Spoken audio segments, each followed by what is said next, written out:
La France suffoque, c'est rien de le dire. Une vague de chaleur inédite. Le gouvernement a mis en place 2 cellules de crise et 200 écoles publiques sont partiellement ou totalement fermées aujourd'hui. Des aménagements aussi sont prévus pour les épreuves du grand oral du bac.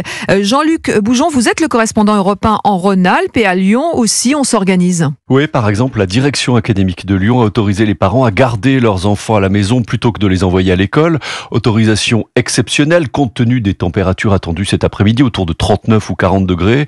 Du coup, c'est ce qu'a fait Sophie, rencontrée tout à l'heure avec sa fille dans un magasin climatisé. Je préférais la garder, pas qu'elle soit dans des conditions de chaleur ou voilà. Elle est avec mon frère, on fait les magasins et les enseignants, ils ont beaucoup aussi d'enfants donc à gérer avec cette chaleur, c'est fatigant pour eux. Donc si on peut un petit peu les soulager en cette fin d'année. Meia en CM1 confirme, c'est insupportable dans les classes. À l'école, on crève de chaud et on doit travailler dehors et on doit toujours se mouiller la tête. À la maison, c'est mieux ? Oui.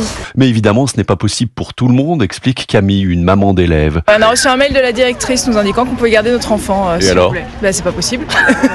Je travaille et du coup, j'ai pas la possibilité de la garder. Pour les enfants qui sont là, la grande majorité, reconnaissons-le, eh bien, il y a des solutions, explique Marie-Pierre Jabre, institutrice de maternelle à l'école Aristide Briand dans le 7e arrondissement. On les fait boire souvent. On a aussi un jet d'eau. Quand il fait vraiment trop chaud dans la cour, ils sont heureux comme tout. Donc c'est violent, certes, et il est temps que ça s'arrête, on est d'accord. Mais pour le moment, ça se gère bien. Des méthodes simples qui seront encore utilisées demain sans aucun doute, puisqu'ici à Lyon, on annonce une chaleur moins forte seulement à partir de jeudi. Merci Jean-Luc Boujon à Lyon pour Europe 1.